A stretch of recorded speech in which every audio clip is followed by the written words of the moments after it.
Hello everyone, कैसे हैं आप लोग सभी के सभी। This is Vishal Kumar Mishra, faculty of quantitative aptitude. I welcome all of you on this YouTube channel vision banking. तो कैसे हैं आप लोग सभी के सभी। होप करता हूँ सभी अपने घर में सेफ होंगे, सुरक्षित होंगे। तो 20, 21 और 27 नवंबर को आपका एसबीआई पीओ प्रीलिम्स का पेपर है। तो जिनका भी पेपर 20, 21 और 27 को, ये वीडियो उनके लिए स्पेशली बनाई जा रही है कि कैसे आप अपने एग्जाम में सेफ अटेम्प्ट कितना कर सकते हो, किस सेक्शन के किस टॉपिक को आपको पहले करना है कि आप टाइम मैनेजमेंट कवर कर पाओगे, और एक सेफ अटेम्प्ट एग्जाम में मेरा क्या होना चाहिए। तो इन तीनों चीज़ों को डिस्कस करेंगे इस वीडियो में हम। तो सबसे पहले स्टार्ट करूंगा सेफ अटेम्प्ट के साथ। तो सेफ अटेम्प्ट की बात करोगे तो सबसे पहला काम आपका आता है कि आपको टफनेस क्लियर करना है कि एग्जाम का टफनेस क्या है।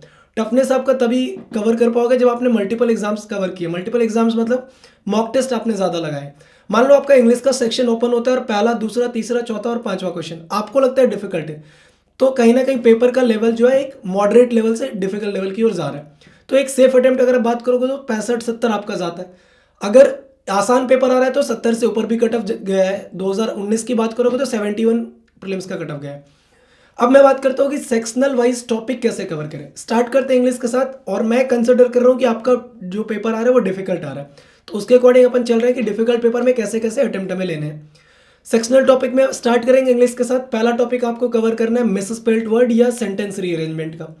मिसस्पेल्ड वर्ड तो आपको वैसे भी कवर हो जाएगा। अगर मिसस्पेल्ड वर्ड नहीं है और सेंटेंस रीअरेंजमेंट आपसे पूछा जा रहा है तो आप पहले क्या अटेम्प्ट करोगे, ऑप्शन देख लोगे कि ABCD DCBA CBAD कुछ भी करके 4 ऑप्शन 5 ऑप्शन गिवन होंगे। तो अगर आप डायरेक्ट नहीं कर पाते तो एलिमिनेशन लगा दो कि कुछ ऑप्शन तो देख के एलिमिनेट कर सकते हो, जो आपको दिखता है वो टिक करना है।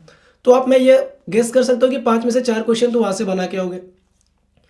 बात करूं रीडिंग कॉम्प्रिहेंशन की, तो आपको अगर 10 से 12 नंबर के क्वेश्चन वहां से पूछे जा रहे हैं तो कहीं ना कहीं 3-4 तो आपको सिनोनिम्स और एंटोनिम्स के वर्ड पूछेंगे, तो 4 नंबर वहां से बन जा रहा है।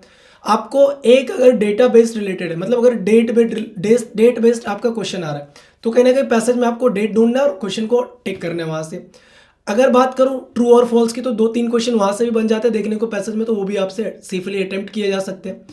कुछ क्वेश्चंस यूनिक वर्ड पर डिपेंड होता है कि मान लो कि आपने पूरे पैसेज में कुछ एक ऐसा वर्ड ढूंढा पढ़ा जो कि सिर्फ क्वेश्चन में आपको टिक दिख रहा है, तो कहीं ना कहीं आप उस वर्ड को ढूंढ के क्वेश्चन अटेम्प्ट कर सकते हो।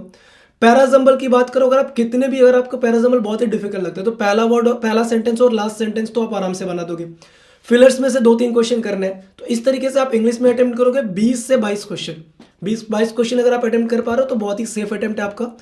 इंग्लिश सेक्शन की बात करूँ तो नेक्स्ट सेक्शन आपका सेगमेंट स्टार्ट होगा क्वांटिटेटिव एप्टीट्यूड का। यहाँ पे सारे बच्चे फंसते हैं, मोस्ट ऑफ द बच्चे, सारे नहीं बोलूंगा, मोस्ट ऑफ द बच्चे यहाँ पे इस सेगमेंट में आके फंस जाते हैं। देखो 5 approximation, 5 number series, 5 quadratic equation, 15 number तो आपको एनी हाउ बनाने ही बनाने हैं। चलो मैं कंसिडर कर रहा हूँ कि 5 अप्रोक्सीमेशन बन गए, 5 क्वाड्रेटिक बन गए। नंबर सीरीज में से 5 में से आपके 4 के जो सीक्वेंस थे, लॉजिक थे, वो हिट किए, तो 4 क्वेश्चन वहां से। 2 DA आएगा, एक कैस्लेट और एक नॉर्मल DA। DA का लेवल आसान रहेगा, कैलकुलेशन ज्यादा रहेगी, तो कहीं ना कहीं आपकी कैलकुलेशन आपको बढ़ानी पड़ेगी। तो 15 क्वेश्चन वहां से, 5 क्वेश्चन में कैस्लेट को भी छोड़ रहा हूं, तो 5 क्वेश्चन की बात करो 20 क्वेश्चन। 20 क्वेश्चन आपने बना लिए 15 और अर्थमेटिक से। अर्थमेटिक की बात करूं तो अर्थमेटिक में आपको percentage, profit and loss, problem based on age, partnership और रेशियो प्रोपोर्शन, SICI, अगर इस टाइप के क्वेश्चन एवरेज, तो इस पैटर्न पे क्वेश्चन देखे तो वो डुएबल क्वेश्चन आपको बनने चाहिए। अगर बात करूं टाइम एंड वर्क की तो कभी कभी क्वेश्चन बड़ा ही आसान आ जाएगा, फंस भी सकता है। Boat and stream, in questions को आपको बाद में अटेम्प्ट करना है। इसी तरीके से अगर मैं बात करूं रीजनिंग की, तो रीजनिंग में आपको स्कोरिंग टॉपिक पहले करना है। भले ही आपको पजल कितने भी आप जल्दी बना रहे हो मॉक टेस्ट में, आप जब मॉक अटेम्प्ट कर रहे हो तो आप 35 के 35 रीजनिंग में अटेम्प्ट कर पा रहे हो, लेकिन अगर एग्जाम में आप अटेम्प्ट करने जाओगे तो अगर पहला क्वेश्चन गलती से भी आपको अगर पजल दिख जाए तो आपको पजल बिल्कुल भी अटेम्प्ट नहीं करना है। क्या अटेम्प्ट करना है, सबसे पहले ढूंढो सिलॉक्स और इनइक्वलिटी किधर है। अब मान लो कि 15वां क्वेश्चन मुझे सिलॉक्स दिखा, तो 1 से लेके जब मैं 15 तक बढ़ रहा हूँ तो कहीं ना कहीं मुझे क्वेश्चन का आइडिया लग जाएगा कि जो पजल मेरे पास दिख रहा है वो क्वेश्चन डुएबल है कि नहीं है। सिंगल वेरिएबल है, डबल वेरिएबल है, 4-4 वेरिएबल है, या फिर जो सर्कुलर अरेंजमेंट में सेटिंग है तो वो मतलब सेम साइड फेस कर रही है, बोथ साइड्स फेस कर रहे हैं। ये चीज़ें आप फिगर आउट करते हुए चलोगे ताकि आपके लिए आसान हो जाए बाद में क्वेश्चन को पिक करना कि कौन सा क्वेश्चन मेरे से डुएबल है। ठीक है, तो पहले आप सिलॉक्स करो, इनइक्वलिटी करो, फिर ब्लड रिलेशन बेस्ड क्वेश्चन अगर आपको मिल रहा है तो वो 3-4 क्वेश्चन वहां से मिलेगा तो वो आपको अटेम्प्ट करना है। फिर सिंगल 1-1 नंबर, 2-2 नंबर के कुछ क्वेश्चन होंगे, जैसे कि वर्ड वाला होता है कि फर्स्ट, सेकंड, थर्ड वर्ड को लेना है, 12th, 7th और 6th वर्ड को बना के एक वर्ड बनाना है, ये वाले ले लो। आपको कुछ वर्ड मिलेंगे कि रिवर्स में जाना है और रिवर्स में आना है, मतलब सेम साइड चलो रिवर्स में आओ, तो कितने वर्ड बना सकते हो। तो आपको कहीं ना कहीं ये छोटे छोटे क्वेश्चन मिला के 12-15 क्वेश्चन 5 से 7-8 मिनट में अटेम्प्ट करने हैं। अगले 12 मिनट में आपको कम से कम 2 से 3 पजल बनाने पड़ेंगे। तो रीजनिंग में अगर आपको कोशिश, अगर आप रीजनिंग में वीक हो तो आपको कहीं ना कहीं रीजनिंग में 20 से 22 अटेम्प्ट करने होंगे। आपका एक टॉपिक तो डेफिनेटली आपके लिए स्ट्रांग होना चाहिए। जो भी टॉपिक आपका स्ट्रांग है 80% कवर आपको करना है उसमें। 80% मतलब अगर आपका इंग्लिश स्ट्रांग है तो 30 का 80% 24-25 आपको वहाँ पे कवर करना है। अगर आपका रीजनिंग स्ट्रांग है तो आपको 35 का 80% कर लोगे तो कितना 35 28-29 वहाँ से अटेम्प्ट करना है। सेम एज वेल आपके पास क्वांट का भी होगा 28-29।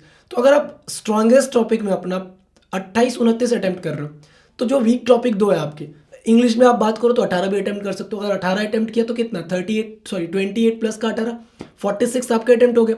अगर आप इंग्लिश में रीजनिंग में 20 भी अटेम्प्ट कर रहे हो तो 66-67 एक डिफिकल्ट पेपर में आप अटेम्प्ट कर रहे हो।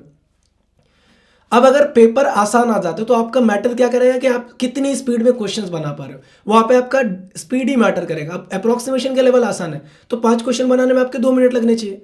अगर डिफिकल्ट है तो 3.5 मिनट लगेगा। यही होगा ना। अब डिफिकल्टीज और आसान लेवल में क्या डिफिकल्ट, क्योंकि कितनी स्पीड अच्छी है उसके अकॉर्डिंग मैक्सिमम अटेम्प्ट कर पाओगे। अगर आसान पेपर है तो डेफिनेटली 70 प्लस भी कट ऑफ जाएगा। अगर पेपर डिफिकल्ट है तो वही 50 से 60 के बीच में वेरी करेगा आपका कट ऑफ। तो आपको इस अकॉर्डिंग अपना अटेम्प्ट करना है। और देखो एग्जाम में अगर आप डायरेक्ट इंप्लीमेंट करने की कोशिश करोगे तो बिल्कुल नहीं हो पाएगा। तो आपको क्या करना है, जिनका 20 को पेपर है आपके पास 2 दिन का टाइम है तो 2 दिन में कम से कम 3-4 मॉक लगाओ इसी पैटर्न पे। यही चीज़ें फिगर आउट करो। पहले तो 4-5 क्वेश्चन में फिगर कर लो इंग्लिश में कि डिफिकल्टी लेवल क्या है। इंग्लिश डिफिकल्ट है तो 18 से 20 अटेम्प्ट करने की कोशिश करो। पहले para misspelled, sentence rearrangement, reading comprehension, parajumble का 2-3 क्वेश्चन बन ही जाएगा। एरर, फिलर्स, इस तरीके से बढ़ो। क्वांट की बात करो तो approximation, number series, quadratic equation, DI जो डुएबल डीआई है वो, फिर डुएबल अर्थमेटिक। और अगर आपको देख के लगता है कैसलेट बनने वाला है तो अर्थमेटिक को स्किप करके पहले कैसलेट बनाना है। रीजनिंग में भी सेम, सिलॉक्स, इनइक्वलिटी, ब्लड रिलेशन, फिर 2-3 छोटे क्वेश्चन आपको बन जाएंगे। फिर 2 से 3 आपको पजल वहाँ पे अटेम्प्ट करने हैं। तो ये था मेरे अकॉर्डिंग आपके लिए कि how to attempt prelims examination. तो होप सो आपको ये वीडियो पसंद आई होगी। तो अगर पसंद आए तो अगर वीडियो को लाइक ज़रूर कर दें, चैनल को शेयर कर दें और सब्सक्राइब ज़रूर कर लें। और जो भी पहली बार चैनल पे है सब्सक्राइब कर लें ताकि इस यूट्यूब चैनल पे जितने भी वीडियोस आती हैं आप उसको एक्सेस कर पाओगे। तो ऑल द बेस्ट मेरी तरफ से सभी को। मिलते हैं नेक्स्ट वीडियो में। Till then take care, bye bye, thank you, see you in the next video guys.